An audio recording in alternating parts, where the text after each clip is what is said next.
Hello everyone. One of the subscribers sent me this clip and asked me to comment on. Kemi is brave, intelligent, and straight-talking. There is no mixing words. I thought it hilarious when she said, "The Home Office is not a charity, and the British welfare system is not international." This is just my take on the question of immigration, especially as immigrants fill critical roles in sectors like the healthcare and helping the elderly folks. I can already see a larger population of both native citizens and immigrants needing help as they age. What I am saying here is that Britain is going to need a constant flow of immigrants just to take care of the elderly. This is leading to a self-perpetuating system where a need for workers continues to grow, especially in a country like Britain where there is a declining birth rate. In short, the government opened the tap in order to boost the economy, but long-term is increasingly looking like we are doomed to ever-growing immigrant population, who seem to have difficulty accepting and adapting to British culture. Another important point is that caregiver jobs are very demanding, and people are paid minimum wage. It comes as no surprise that British people are not interested. Regulate healthcare and elderly care services. Have respect for the staff and pay the staff well. There is actually a lot of money to be had in the healthcare service. So how come staff is not properly paid? When it comes to illegal immigration, the word illegal says it all. Okay, let us take a listen to Kemi Badenoch and the Opposition Home Secretary Philp. Housing and so on. In fact, one of the very first papers that I edited on taking this job was by a promising young MP called Philp, so it's a great delight to have him here today.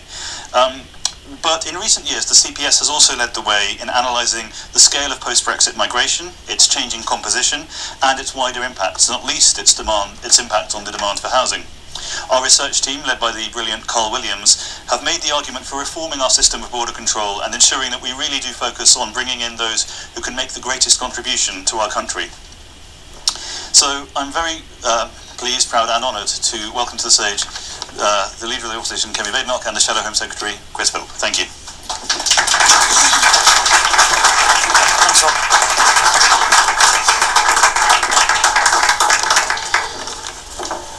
Good afternoon, everyone. Tomorrow, immigration figures will be released that should show a drop in net migration. This is because of the changes we made in the last year of the Conservative government. The figures we saw for 2023 were astonishing. They highlighted a big problem we must be honest about. Even if we see a decline in tomorrow's data, the fact is immigration, both legal and illegal, is too high. Migration affects all of our lives in different ways. It certainly affected mine, and that is why I am happy to speak about it without fear. I believe our country is a beacon of light that shines all over the world, a place of security, opportunity, and prosperity, where people are treated equally. Millions want to come here, but we as politicians have to do right by the citizens of this country before anyone else. Our country cannot sustain the numbers we have seen. We are reducing the quality of life for people already here because immigration is at a pace too fast to maintain public services, and at a rate where it is next to impossible to integrate those from radically different cultures. It is time to tell the truth.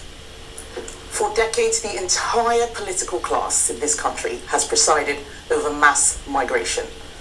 Since 1994, every year has seen more people arrive in this country than leave. Numbers climbed and climbed. During the last Conservative administration, we promised to bring numbers down. We did not deliver that promise. We ended free movement, but the system that replaced it is not working. Some of the increase in migration was for humanitarian reasons that few would disagree with, taking in refugees from Ukraine and British overseas nationals from Hong Kong. But that was not the whole story. We may have tried to control numbers, but overall, we did not deliver. Under my leadership, we are learning from our mistakes, and it is time for a new approach. We need to change. Let's break it down. First, if immigration is too quick, there is no integration. The ties that bind us start to fray. It doesn't matter whether you're massively for immigration or massively against it, without a shared national identity, our country will suffer. When people come here, they must buy into the values, customs, and institutions that attracted them here in the first place. Second, the political class cannot pretend that immigration comes only with benefits and no costs. When we can all see the pressure on housing, roads, GPs, and wages, we must be honest. The failure of politics over the last 30 years has been to gloss over it or make it a fringe issue. That has to stop. Third, we can no longer be naive. It's nonsense that we have allowed a situation where judges deem safe countries to be unsafe, where loopholes are willfully exploited by opportunists, where the latest legal ruses and wheezes are sent around the world on social media. Now, as I have said, tomorrow's figures will likely show a reduction in net immigration, and no doubt the new government will try to take credit for that reduction, but that change is due to the reforms that the Conservatives made in our final months in power. For example, over the last 18 months, income thresholds for work visas increased by 50%. Restrictions were placed on care workers and students bringing family members into the country. Labour may criticise our record on immigration, but remember, throughout the last 14 years, the Labour Party were urging us to relax controls on immigration. Even though those figures tomorrow are likely to be a start in the right direction, it's not enough. We remain a world away from where we need to be. Labour won't get us there. Under a Labour government, immigration will remain far too high. We are already seeing the signs. For example, the last Conservative government committed to increasing the income threshold which a family must earn to bring relatives to the UK. This reform alone was estimated to cut net migration dramatically, but the Labour government has suspended that change. The Home Secretary wants a returns agreement with the EU, but that's the exact kind of agreement that saw us take more asylum seekers than were returned to the continent. So Labour won't change anything. The Prime Minister himself once said that there is a racist undercurrent which permeates all immigration law. And of course he and his cabinet fought against the end of free movement. They scrapped the Rwanda deterrent before it had even started. And we are already seeing the inevitable result as more and more people cross the channel, with significantly more arriving than last year. Labour have no serious plan for ending illegal migration. As the former head of the Border Force has pointed out, enforcement on its own will never solve the problem. People know that if they can make it to the UK, they will be able to stay. We must end that. The result of Labour's policies will be consistently high illegal immigration throughout this Parliament and insufficient action on legal migration. But we are not in government now. We are the opposition, and our role now is to hold the government to account. Our government's primary responsibility must be to its own citizens. Yes, economists sometimes argue that immigration can increase a country's wealth, but they are not thinking about the effect on individual people. In government, there's little detailed analysis about the impact of different types of immigration on living standards or on wage levels. There's even less analysis on the pressure on public services or housing or the welfare system as a result of mass migration. Sometimes there's even a squeamishness about discussing the negative aspects of immigration. This is not just a question of money, it's a question of fairness. And perhaps most importantly, most British citizens don't want to change what's good about our country. Even those who have recently arrived don't want to change these things. They came here because of what our country is, a secure and free society. Most people want to preserve that. So we need a new approach. We will not accept the claim that we can only deliver growth by accepting mass migration. We need a new approach which will mean that young people can build their lives in a country which does not have these pressures on housing and public services. And a new approach that starts by asking why government doesn't seem to be able to deliver that. The answer is because the system is broken. And until you accept that, any politician, all politicians are doomed to fail. We have to get the diagnosis right. So, We will review every policy, treaty, and part of our legal framework, including the ECHR and the Human Rights Act. And in designing our detailed policies, we will put the following elements at the core. A strict numerical cap, with visas only for those who will make a substantial and clear overall contribution.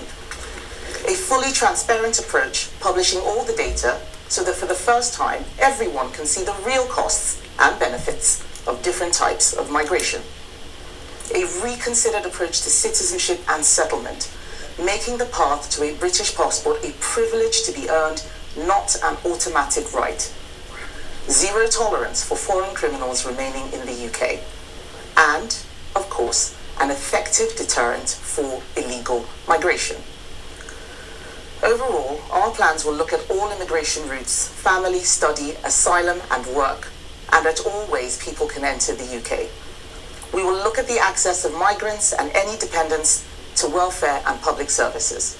And we will need to improve the data and economic modelling that decision makers rely on.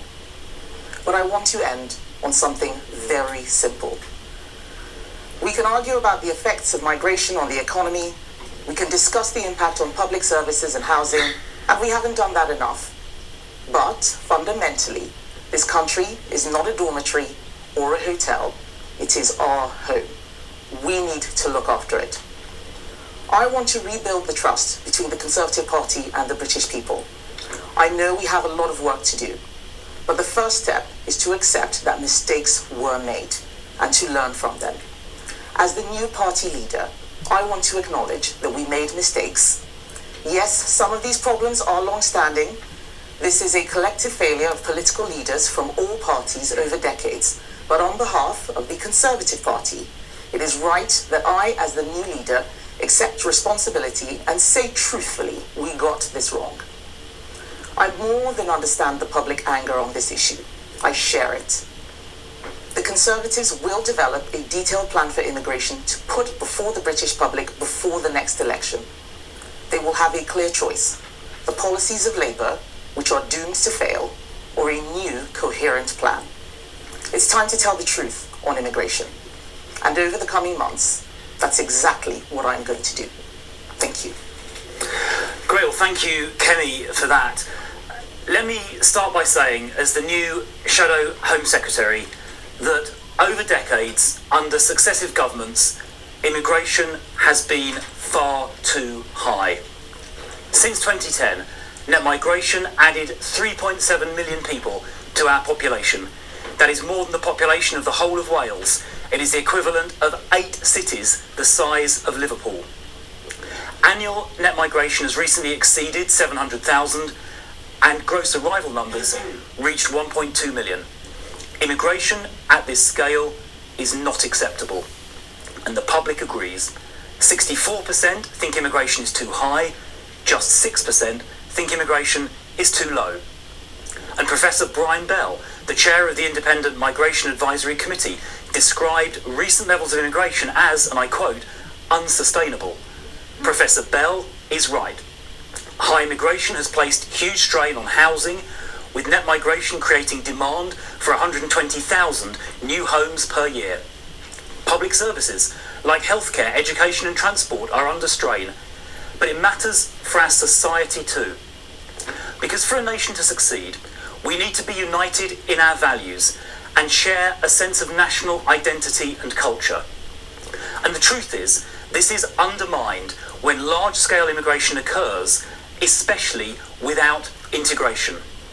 Speaking honestly, I am troubled that over 1 million people in the UK, over 1 million people, can't speak English either well or at all.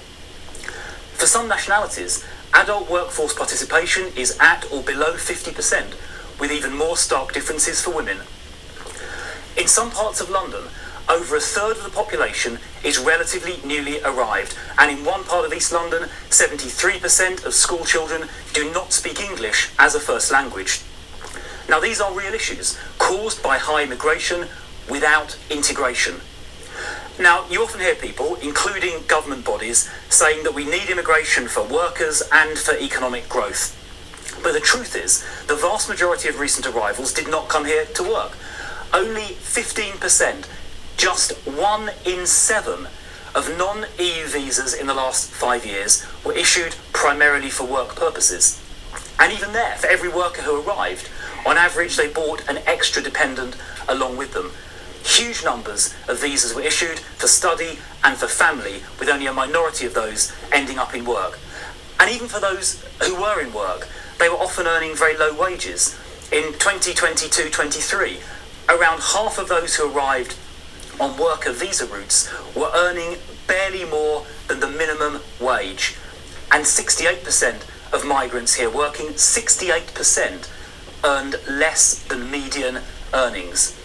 And this should concern us because recent OBR analysis showed that low-wage migrant workers are fiscally negative. That means they cost other taxpayers more than they contribute for every single year of their life. Now, of course, we should welcome limited numbers of high-skilled workers who contribute financially or who fill genuine skill gaps. Research scientists in financial services, in technology, medicine, engineering, we like engineers, and in advanced manufacturing. This can work for us. But mass low-skilled migration actually reduces productivity and makes public finances worse. So, rather than businesses reaching for large numbers of cheap migrant workers to fill low-skilled vacancies, we want those businesses instead to invest more in cutting-edge, labour-saving technology and mechanisation. And our competitor economies, places like Australia, like South Korea and Singapore, are doing this already in sectors from agriculture to construction to healthcare, and we in the UK can do the same. Now, it's also very relevant that over 9 million adults are economically inactive. That is an increase of around 10%, an increase of 850,000 since the pandemic. So businesses urgently need to recruit those people back into the workforce instead of importing low-wage migrant workers. And the government needs to make sure those people have the right skills and that the benefit system is toughened up to incentivise work. Now, as Kemi said, there is one thing we know for sure in all this. We can't trust Labour on immigration. They have already suspended the last Conservative government's measures to further tighten up the rules around legal migration that had been due to come into force in April of next year. Almost as soon as they were elected, they cancelled the Rwanda deterrent before it had even started, leading to a 23% increase in small boat crossings since the election compared to the same time last year. And in opposition, Labour voted 134 times against measures to toughen up on illegal migration, including voting against tougher prison sentences for the people smuggling gangs they claim to want to smash. And Labour MPs and ministers now seem reluctant to talk much about immigration at all. The truth is, they don't have the answers. Now, by contrast, Conservatives in government did take some steps to reduce net migration, and as Kemi said, we may see the early effects of that in tomorrow's figures. But it is also true that we need to go much further and take tougher measures, as Kemi set out a few minutes ago. And those tougher measures will include a hard cap on numbers and zero tolerance for illegal migration. So with a new leader, the Conservatives will develop a new approach. We will now take the time needed to develop a carefully thought through plan that we know will work. It'll be a plan that will deliver what the British people are asking for. And now I think there are some questions from the media with us today. I believe starting with Joe Pike from the BBC, who I can see, I think, lurking by the screen at the back. Joe Pike, BBC News. Two things, Kemi Badenoch. Firstly, you talked about providing an effective deterrent. Is it still your party's policy to reintroduce the Rwanda scheme? And secondly, you'll have heard of PMQ's Keir Starmer not rule out a law to ban criticism of profits. What's your take on possible blasphemy laws? Okay, so on the deterrent, we still believe that a deterrent is necessary as part of a proper immigration policy. And it is not just us that thinks this. You know, Ursula von der Leyen has said that offshore processing is going to be required. Now, we don't know where we're going to be in 4 years' time. It may be that there have been changes between what the Rwandan government was offering that we put out, but we certainly still want a deterrent. We would not have cancelled the Rwanda plan before it had even got started like Labour did. And I'm against blasphemy laws. Yeah, but on the deterrent point, the National Crime Agency have said that you need a deterrent in order to stop the boats. Simply law enforcement alone, although it's important, and of course it was happening under the previous government, that alone will not work. And that is why we've seen that 23% increase year on year in small boat crossings since the election. It's because the deterrent was cancelled before it even started. And as Kemi said, the Labour government are out of step with where the rest of the world is heading, with even Ursula von der Leyen calling for offshore processing. Okay, I think next we have Chris Hope from GB News. Thank you, Chris Philp. Kemi Badenoch, you said there you got it wrong on immigration. Chris Philp said we can't trust Labour on immigration, but why on earth should voters trust either of you two or your entire party for completely copying up controlling net migration for the past 14 years? Why would you say today, for example, that the firm cap will be fewer than 100,000 arrivals a year? So we're not setting out numbers because you've got to build that in to a full plan. What we have set out today is a framework for how we're going to be carrying out our immigration policy and how we are going to be holding Labour to account.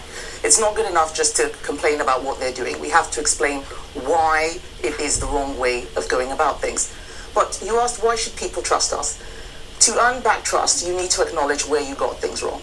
And we are acknowledging today that while we may have tried, we did not deliver. We brought in a points-based system, which I personally thought was going to only allow skilled migrants in, and instead it allowed a lot of people at low incomes and with dependents.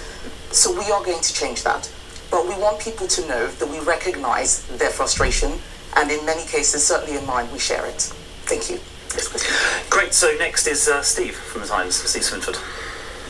Do you still see leaving the ECHR as an easy answer, or is that something you're more open to now? I know you spoke about reviewing the roles of different regulations and the ECHR as part of that. I've always said that leaving the ECHR is not a silver bullet. It's not even the most radical thing that we probably will have to do. But if we're going to leave the ECHR, we need to have a plan, not just a promise. There is a lot more that is going on in our immigration system beyond the ECHR. And what I don't want to do is what has happened before, where politicians make promises quickly to get votes and then things aren't delivered. What you are going to see from us is a new approach, principles and policy based on a plan. And our detailed work will include reviewing the status and operation of the ECHR. That is part of the scope of our work that will be taking place. Jason Groves from the Mail. Thanks very much. A couple of things. Are you really willing to contemplate removing the access of migrants to the benefit system? What are you going to do about people who won't integrate? And what is the most radical thing you think you need to do? That was 3 questions, Jason. So yes, when it comes to benefits, we need to look again at how our system is structured so that we make sure that it is fair. It is about fairness. We have to look after the people who are in this country, the British citizens first. Our welfare system is not an international welfare system, and we have organised it in such a way that other people are able to take advantage of it in an unaffordable manner. We've got to look at what we are spending on welfare in its entirety. So what I'm saying to people today is that, yes, we acknowledge that mistakes have been made, but we're now going to take the time to work through how we can do this as quickly as possible, how we can bring numbers down to a much more manageable level. We still want good people to come to our country. We are an amazing place. It's no surprise that millions of people want to come here, but we have to look after what we have. We cannot just take it for granted that things are always going to be okay and that it doesn't matter and that we don't need to look at how integration works. Now, what I'm not doing is setting out a full-on integration plan. That's what we're going to be doing over the coming months and years. But I think that when we do have it, the British public will like it. Great, thank you. Amy Lewis from ITV. Thank you. I mean, you've talked about getting things wrong, but isn't it just a case that you're saying all of this because of the rise of reform and you've lost so many voters from them and you need to address that before the general election? Well, I think it's important that when you have new leadership, you set out what the new approach is. Obviously, if we were still in government, then we'd be saying something different. Perhaps the British public did like the previous policy. But I can say, hand on heart, that I share the frustrations of the British public and in many cases, their anger. We need to fix this. The system is broken. We can't just ignore it and pretend that the problem will solve itself. And what I'm worried about is that Labour will assume that because they've won, people like their immigration policy. Because people voted reform, we have now got a Labour government. However, I think that there is a dissonance between what people want, which is lower and better migration, and what Labour is offering. You look at what they have done since they came in, they haven't set out anything meaningful on immigration. A few slogans here and there about smashing the gangs. I think they had a press conference when they arrested one person, for example. This is not serious. Great, thank you, Amy. So I'm going to turn now to Tamara Cohen from Sky. Thank you, Tamara Cohen, Sky News. Previous Tory leaders had a migration cap of tens of thousands and they never met it, which didn't help with trust in politics. How would your cap be different? How could people have faith it would be deliverable? And how would your zero tolerance policy for illegal migration work if people were crossing the channel from genuine war zones? Okay, I'll let Chris take the second half on a zero tolerance policy.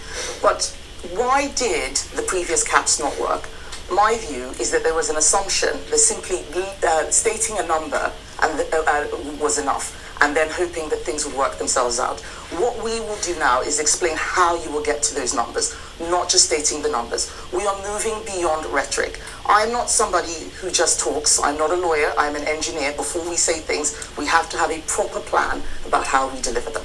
Chris? Yeah, but on the cap, we'll make sure that is a cap that bites. Of course, when the coalition government talked about a cap, we were part of the European Union, and free movement meant that that was in practice not something in the government's control at the time. We're clearly in a different position now, having left.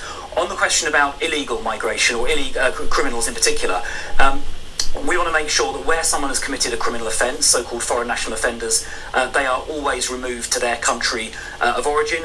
We need to use powers like visa sanctions to make sure that their country of origin or their country of nationality actually accept them back, which in some cases is a problem. And we need to make sure that some legislative obstacles are cleared away. So, for example, very often bogus modern slavery claims are made in relation to foreign national offenders, and yet in the ECAT Treaty, the European Convention Against Trafficking, there is a public order exemption that means we could still return foreign criminals. On the question of illegal migration more widely, what it means is we need a deterrent that will ensure people who come here illegally are removed. If they're from a safe country, they'll be removed to their country of origin, their country of nationality. If that is not a safe country, we will need to find somewhere else they can be removed to, which obviously was Rwanda, but we will need either that or something equivalent to it. And as both Kemi and I have said, that is a direction of travel that even the European Commission, even Ursula von der Leyen, is now signalling. She wrote to European member states in October saying they should look at offshore processing. That's slightly different to Rwanda, but it's similar in principle, and yet here we have a Labour government going in the opposite direction and presiding over increased small boat numbers coming across the channel. So, I think we now move to Nick Gutteridge from The Telegraph. Thank you. At the back here. On a slightly different topic, the French government today has said that it would not arrest Benjamin Netanyahu if he travelled to France. Do you think the UK government should follow suit, and what do you make of their decision basically not to say what they'd do? Well, I think it's wrong that the government won't say what it will do. Our Shadow Attorney General has already written and set out what our policy is on this subject. But today I'm mostly focused on migration. Okay, there we are. And the last question goes to Jack Elsom from The Sun. Thank you very much. Just on the deterrence point, you said that lots of countries are looking at offshore processing. Is it still your ambition to have a deportation scheme like Rwanda rather than just offshore processing, which you acknowledge was different? And secondly, Ms. Badenoch, before you talked about how civil servants in the Home Office are thwarting plans to get immigration down, how would you get the Home Office machine to stomach your changes? Well, shall I take the first question first? So on the model, I do think that the Rwanda model, which is sometimes called outsourcing, is a better model because it means that everybody is removed out of the jurisdiction, regardless of whether their asylum claim is valid or not.